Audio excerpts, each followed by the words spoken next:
Hello and welcome to Positively Sparta. I'm your host, Nikki Morville. I am coming to you from the Sparta Police Department in front of their brand new cars. As you can see, they are really, really nice. Okay, folks, we have a lot on the show today. Our first story is our recent summer concert series held at Dykstra Park. Here's more. This is a summer concert series we do here in Sparta, 8 or 10 shows each summer on Friday nights. We try to deliver to the public original artists doing original music, bring local bands in for the openers, and we book both regional acts and national acts from around the country. Mix of folk and blues and jazz and singer-songwriters, all kinds of music. And how long have this been going on, and what made you guys decided to do this in the first place? The series started probably over 30 years ago. It used to be more local bands, and about 14, 15 years ago, a gentleman by the name of Carl Latham, jazz drummer who I was friends with, he took over the committee, and we started to bring in more serious original artists, Grammy award-winning jazz artists back in those days and whatever. So we mixed the music up. I'm a DJ on a radio station in Centenary College, so I have access to a lot of other bands, original bands. So we pieced it together and turned the thing around and got a really good reaction to it. And subsequently, it's now 14, 15 years later, and the program's going strong. So we're having fun with it. It's an outdoor event, Dykstra Park in Sparta. This is, I think, our 5th year doing this, and it's always a blast. It's a lot of people come out. It's free, and the weather's awesome, and it's just a really good time. So. And tell me about what do you do for the band? Me personally, just I hit things. It's drums, background vocals, and it's really about it. And I mean, we have 3 of us have a brotherhood. Me, Niles, the bass player, and Peter Karp. We've been together as a band for 14 years now. So. What made you decide to become a drummer? My father, who's also sitting in tonight, who was the original drummer for Twisted Sister, and I was about 2, and they gave me sticks and never looked back, really. So it's been a blessing for sure. So. This is the Sparta Arts Summer Series, music series. I've played here, I think my 5th year in a row, but I've played over the years many times. I started years ago. I grew up in Leonia, New Jersey, and also a little bit in Alabama. So I'm pretty well known up in these parts. I moved to Nashville about 12 years ago, and now I play all over the world. I've been playing all over the world. So coming back here to Sparta and coming back to New Jersey, northern Jersey, is a big treat for me because I get to see all my old fans and friends. And there's nothing like New Jersey on a summer, late August evening. And if you can, talk about how did you get started with your band and from the origins, pretty much. Okay. Well, I mean, it's this band that I have tonight is my band that's been with me for almost 10 or 15 years. The way I really started when I was a lot younger is I was just a singer-songwriter guy playing in a bar, and then I just met musicians. And because when you write songs, when you're a singer-songwriter and you write songs, musicians tend to gravitate toward you because they want to play original music. So over the years, I played in Bergen County, and I got a reputation, and then that spread out to here, and then that spread out to Pennsylvania, and it spread south, and eventually I got a record deal, and I played all over the United States and Canada, and then I flew to Europe, and I play all over Europe. And so it's like I'm like Johnny Appleseed, I throw my seeds out there, and it sprouts fans and friends, I'm the bass player, and I've been with Mr. Karp for almost 15 years, and I still like him. And this event we do this as an annual, and I think we've been doing it for 10 years. And it's a treat to be here in Sparta, and usually we have good weather like we have tonight. And he's over there. He's been in Europe for most of the summer, and this is the first I've seen him, and it's going to be fun to play with him again. And what made you decide joining this band? We did a concert at Centenary College in Hackettstown I think it was 2003. and he was on the bill, and I had no idea who he was. And we were standing backstage, and I was aware of him, and he was incredible, and I was a fan right from that moment. And then later on, he was doing a tour with Mick Taylor from the Rolling Stones and asked me to be Mick's guitar tech. And that was fun, to say the least. And shortly after that, the bass player left his band, and he called me up and said, gave me a cockamamie story. He didn't say he was auditioning me. And we played the gig, and at the end of the gig, I got the job. And there was no pressure. Next up, folks, we have the sports segment. First up, we have a big win with the Sparta football team over Randolph. We head to Randolph High School, and Sparta gets the 2017 season off on the right foot. Watch Thomas Agudo zip in from 4 yards out, and Sparta has a 7-0 lead over the Rams. Randolph then mounts a drive, and its quarterback Justin Suarez feeling the pressure, and he takes off for a Randolph first down deep in Sparta territory to the 15. Then it's Matthew Kuntz on the inside give as he knifes his way through the Sparta defense, breaks a tackle, and he scores from 15 yards out, and we are tied at 7. Sparta's on the move again, and on third down, watch quarterback Anthony Broccoletti buy some time, extend the play, and he finds the big guy Thomas Ferrara, who bulls his way down to the 1-yard line. Nice effort on both ends there. And then it's Thomas Agudo with his second touchdown of the game, this time from a yard out, and Sparta retakes the lead 14-7 over the Rams, and that is our score after 1 quarter. Second quarter we go. Randolph is in Sparta territory facing a 4th and 5, but watch Chris Vactress put on the pressure, and it's Ollie Sears finishing it off for the sack, and Randolph turns the ball over on downs. Now watch Sparta quarterback Anthony Broccoletti zip it to Jake Zarillo for the nice 37-yard pickup and a first down to the Randolph 25 as Justin Moreno saves a possible touchdown for Randolph. Sparta will cap the drive here as Broccoletti hits Will Sisko on the quick slant with a 9-yard touchdown, and Sparta's up by 14, 21-7. Sparta gets the ball back and goes for a little trickery, but Jacob Flowers is there for the interception off the double pass as he brings it back to near midfield for the Rams to keep it a 21-7 game. But Sparta gets the ball back on a pick of his own. It's Jake Zarillo going up and getting it as he makes the nice return to the 40-yard line. And Sparta cashes in here. Watch Anthony Broccoletti hit Eric Castorina for the 16-yard scoring strike, and Sparta has a 28-7 lead at the half. Big momentum shift right there. Okay, third quarter we go, and Sparta strikes again. It's Anthony Broccoletti to Will Sisko again for the 22-yard touchdown, and Sparta's pulling away with a 35-7 lead. Sparta's defense was great all night. Watch Sparta put the pressure on before Robbie Gannott gets the sack for the Spartans. And the Spartans make it 45-7 here as Thomas Agudo busts up the middle for the 32-yard touchdown, as Sparta would eventually roll on to a 52-7 victory here at opening night at Randolph High School as Randolph falls to 1-1. I'm very proud of the guys, coming out there and playing against a team that was 1-0, going out there and getting their first win. I thought we executed the game plan pretty well.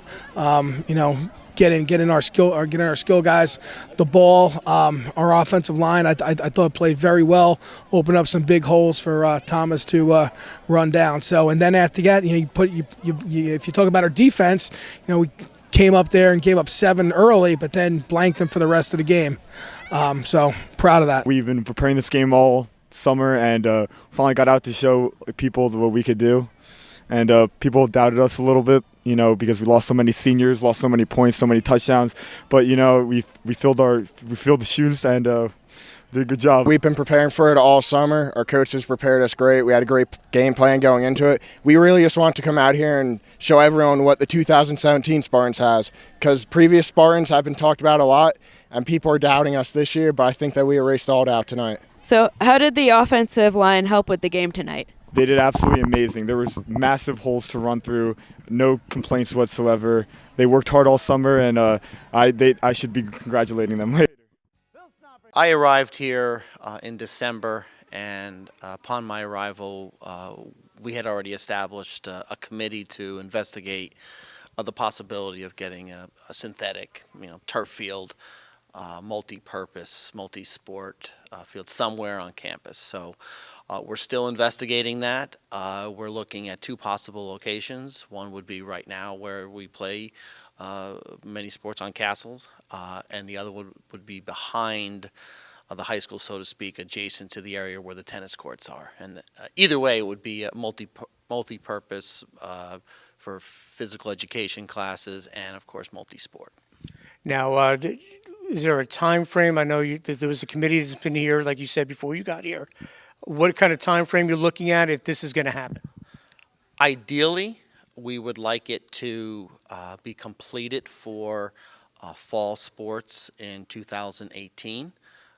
Certain things would have to fall into place in terms of permits, in terms of the process for the board to formally approve it. But that's the ideal next fall season. And how would you come up with the funds for this? We would utilize capital funding. And so I know a couple of years ago there was a referendum, but you guys have found a way within the budget to build this turf. Just explain to people that, because everyone wants to know where the money's coming from. So there's two potential areas other than a referendum that you can draw from in addition to a normal operating budget. One is capital reserve and the other is maintenance reserve. And so over the course of the past several years, the board has been able to put some monies into both of those areas in capital reserve and maintenance reserve. And with this project being a capital project, we would draw from it. And just talk about just it adds to the enhancement. I know this is part of the strategic long-term plan that the district has come up with. Talk about how exciting this is, that it's now not just a thought, it's almost going to be becoming a reality. It's extremely exciting. And on top of it, importantly, there will be lights. And so while we think about, Friday night lights and, having a soccer game during the week and so on, like this week is our week of lights, really what it represents is practice time and the ability to get out there through, maybe 8, 9 o'clock at night and have everybody have an opportunity to utilize it. And it's pretty much weather resistant. If it's not lightning and it's not a total downpour, you basically can be out there. And so having the lights and having the turf, in addition to what it offers us on a daily basis for our physical education curriculum, it is something that I'm personally very excited about, and I think it's going to be great for our community. And also just for athletics, Sparta tradition, second to none, and now you're going to have the facilities that are going to match the history here. Absolutely. Our students deserve that. We're doing a lot in addition to pursuit of a turf field. We doubled our footprint in our robotics room. We're going to be doing a lot of things with technology and STEM education, so this is just an extension of all that. Now, I know that you said you hope for next fall. Is there any kind of a drop-dead deadline within the next few months to get those final approvals for that to happen? What kind of time frame you're looking at that for final board approval and for all the permits? We're looking at that to be concluded sometime this winter. And so if that takes place, then we would finalize the bid specs. The bids need to be out for a certain period of time. And once the responses come back, hopefully we'll have a bidder that we can utilize that fits within our budget. And is there a budget number that you guys are looking at? Obviously, you have to have a budget number, but I'm sure there's a range of numbers that you could use, maybe not do as much or do a little bit less. What's the kind of the budget you guys are looking at? For the preliminary installation of the turf and lights, we're looking at about $2.8 million at the upper end of the initial installation. The cost does change depending on whether it's at Castles or whether it's in the back of the high school, so that will be determined. But projections from our architect was about 2.8, 2.9. And if people want to keep up to date on this, I guess attend the board meetings, will you guys be sending out information to the people of Sparta? Absolutely. Coming to a board meeting is always the best way to keep most up to date on the goings on in the district, and also through following us on our website or what we post on Twitter. Brian, it's your annual basketball camp. Just tell everyone about this camp. Well, we're excited. This is our, I believe, 5th or 6th year that we're with our camp, and we love having the kids in the gym. Summer's a great time to make sure that they're getting better. So we like to combine not only a lot of skill work, we give them a lot of drills that they can take home and that they can actually use to get better on their own in the driveway, in the basement, down at the gym, wherever they may be. But we also make sure they're having a lot of fun as well. You know, we try to preach just basketball in general as an overall kind of yearly philosophy that you better be having fun, because if you're not having fun, you're not going to do it. You're not going to work hard, but you better be working hard to counter that. So if we can combine the fun aspect of it and take those drills and put them into some fun, applicable competitions, then, you know, we can make some headway and you can really get better as a basketball player. Take us through a typical day here at camp.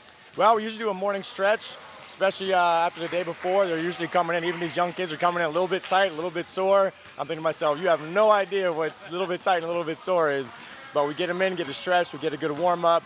We do a lot of ball handling drills early on in the day. We do a lot of different stations, whether it's shooting. We've actually got some right now. We've got some boxing out stations, some shooting, some dribbling, some defense as well. So we really teach all aspects of the game. We'll do some competitions late morning. We'll play a few games. We'll do some lunch, and the favorite part of lunch for the guys is the trivia questions that we ask them.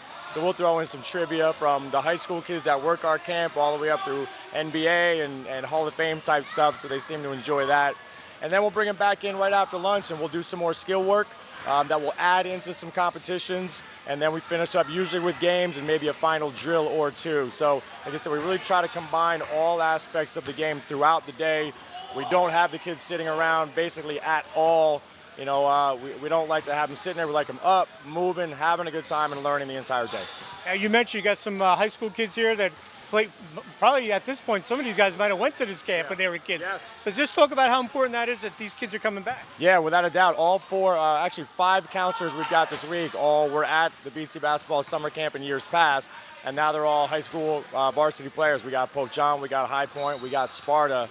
So it's fun for them to be on the other side of the table and to be, you know, helping these kids now with the stuff that they've learned and are still learning. And it's fun for me because I get to see them when they're younger and kind of rise up and be on this side, and now they're on the teaching side. And it's fun just to kind of be a part of the process, to watch these kids mature into young men and start to pass their knowledge on as well. So it's very exciting from, you know, 4th, 5th grade all the way up through college. Now, I've known you a while, Brian. You like to think out of the box when it comes to basketball training. What are some of the things that happen here at the BT camp? They're not at your typical camp. Well, you know, we do a lot of different competitions that you wouldn't normally see. You know, we don't just do standard, okay, you know, run to the end line and back or make a layup and back. We combine different innovative dribbling drills. It could be 1 basketball, it could be 2 basketball drills. And we do a lot of stuff on the fly. So it's not just one skill that we're working on. We're typically working on 2 to 3, maybe 4 skills in the same drill or in the same competition, because we try to make it real life applicable. In a basketball game, you're not just dribbling the ball, you're not just shooting the ball, you're doing all of these things often at the same time. So we try to give them a lot to take in. That way they can train their brain, so when a game comes, they're already used to that, and it's not, you know, panic time. Obviously, you have this camp, you have your girls' camp coming up, but obviously BT basketball is not just 2 weeks of the year. Right. What else do you have to offer? Well, we've even got a summer league going on right now where we run this side of the PAL, and we go we got 4th and 5th graders all the way up through high school kids. So we'd have that June through July. And then come fall, we've got fall AAU once again. We've got a spring AAU program. Those are very intensive programs where we really help the kids get better over a number of months span. And then we do a lot of training throughout the year. Almost every day off the kids have from school, we're in here doing a clinic, whether it's a skill-specific clinic or just a general clinic overall. So really, I mean, we do different things all year round, but we do things all year round. And if people want to get in contact with you, they want to get to one of your next camp or clinic, how do they do that? Yeah, you can go to BrianThomasBasketball.com. Again, that's BrianThomasBasketball.com. Very simple. There's not only dates on there for our new upcoming events, but there's also informational social media posts and blogs, and we have a podcast that's up. So there's a lot of free information that we like to give away to try to help the kids of the community to really get better, whether it's videos or written word. Or even audio. So there's a lot of things on BrianThomasBasketball.com that you can check out that'll help you to get better. All right. Next up, we have the Milk Bowl recently at Ungerman Field, and we also caught up with the Sparta cheerleaders. Sparta's been putting on this program, for this event, for the last 30-something years. You know, I played in it when I was a kid, and it's about supporting families outside in need. Today we'll be supporting a young cheerleader in Rockaway. We'll be making a donation to her. We're also supporting a young kid in Wallkill Valley. We'll be making a donation to him, and a family here in Sparta that's going through some hard times. So that's what this event has been about for decades, and we're just trying to keep the tradition going. And how did this event pretty much start?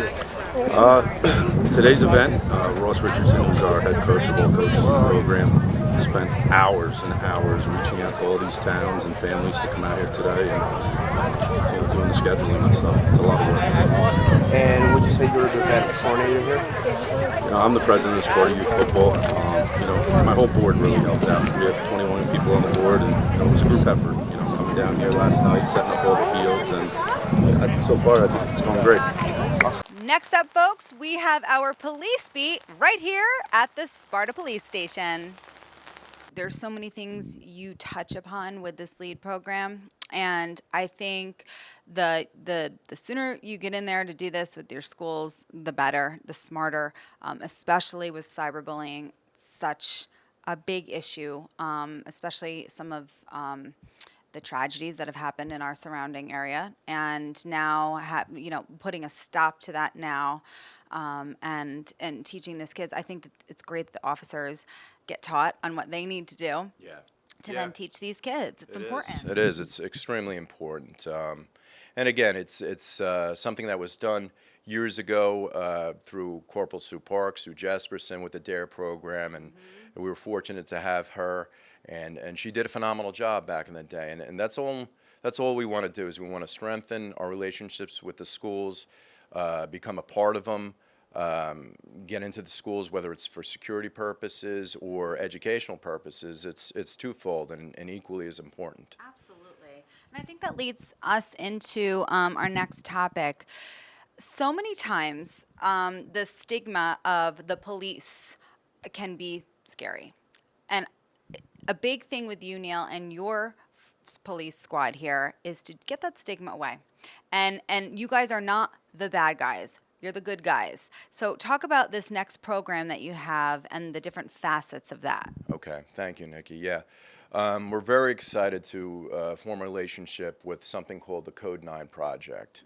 So again, it's a twofold commitment here. So Code 9 is a recognition of what law enforcement and first responders experience throughout their career in regards to PTSD, post-traumatic stress disorder.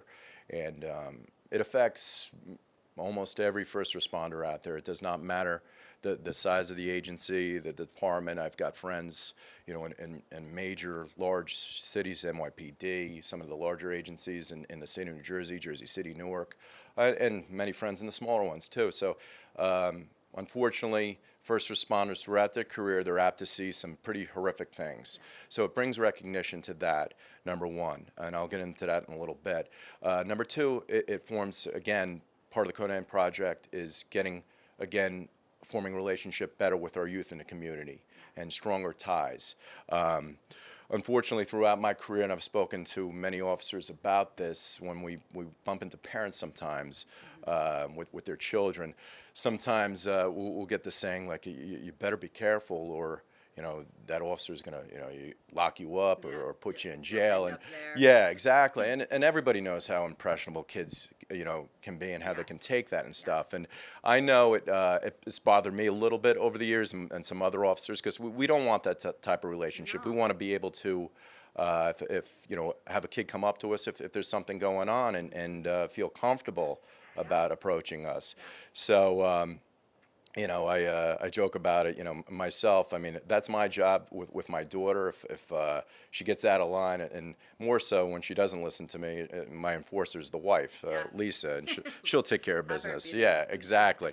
But yeah, for us, we want these kids and children to be able to approach us with whatever happens. Yeah, so we're going to be running an event, fortunately, at TCBY on Friday, September 29th it is, from 6 to 9 p.m. And again, one of our business owners stepping up, Cynthia Ruff from TCBY, is going to be handing out free yogurt that evening, and we're inviting the community down with their children to be handing out some teddy bears and some shirts in regards to something called Hugs Not Harm. That's part of this Code 9 project. And again, it's just a commitment from us to the children that we're here to help you. It's a commitment from the kids that they're to be kind to their neighbors, kind to their parents and their officers and things like that. So we're looking forward to that as well. So that's... I love it. I love it. This is such a great message. And I think there's so many parts of this I love, but the fact, one, that you as the chief want to get the message out to kids that you guys are the safe haven. You guys are the safe place to come talk to the police. Don't be scared of the police. This is such a good thing in the way of the world right now to teach our kids young that you guys are out to help and protect, not hurt, harm, and throw in jail. It's yes, you guys want to get the bad guys, but it's about helping those out there. That's what police force is all about. So such a good way to do it, especially with handing out teddy bears. Yeah. And I love the light color blue. It's very calming and sweet. Someone had to come up with that. So Yeah, it's good. Yeah, it's been around. I know it's this program is throughout the entire country. Some large police departments are very much involved with it, including NYPD. So yeah, that's the first half of it, and the second half of it is in regards to what I discussed with the PTSD function. We'd like to educate the community. We're going to be showing the film. There's a Code 9 documentary in regards to what law enforcement experiences or potentially can experience throughout their career, and we're going to be showing that at the Sparta Library. I haven't nailed down a date as to yet when that's going to be, but when I do, I'll let you know. Certainly, I'll put it on our Facebook page and some other media outlets, and we'll get the word out there to come down and see that. And then I'll be down there for sure to take any questions. I've been working in conjunction with the retired Jersey City captain, Bob Cubby. He'll be there. He's in the film itself. He's seen some horrific things throughout his career, being an ESU in Jersey City and during 9/11, which, you know, the anniversary just passed. So that's what we'd like to do, as well as educate the community. I commend you, and I commend the Sparta Police for encouraging the first responders, these police men and women, to talk about what they've seen, because this is what PTSD, right, is all about. Yep. It's about, it comes back, it bites you, and then you have to live with it. And I'm sure you've seen so many sad stories of people who never talked about it and then had to live with it. And I'm sure become depressed. I'm sure there's so many different ailments physically and emotionally that come through this. So the fact that you're supporting this, you're encouraging this, I can't say enough about it. Again, more what this world needs. And they're doing it right here in your town, folks. You're very lucky to have a police squad that's so compassionate and empathetic. Not two words that are often used. People think with the police, and you guys are changing that stigma, and I think it's wonderful. Thank you, Nikki. Yeah, you said the two words. That's what we discussed the last time you came out and interviewed me when I took over as chief here, and we're all working at this together. From my commanders right down to my sergeants and the officers. And then I got to say, since I've been chief, it's amazing the amount of commendations and kudos coming in from the public, from officers really handling calls appropriately, showing this compassion, understanding, that there's certain issues out there, and the days of old of locking everybody up and throwing away the key, as I talked about earlier, is over. We point people, if they need help, in the right direction, whether it's mental illness problems, we've been trained for that, or drug addiction problems. I mean, we still don't shy away, and we never will, from enforcing the law. I mean, that is our job. We protect, and we'll continue to do that. But the profession has evolved. Okay, folks, that's it for this edition of Positively Sparta. If you have any questions, concerns, or stories, please contact us at mugsmedia.com. All right, folks, I am Nikki Morville. Hope you enjoyed the show. Good night.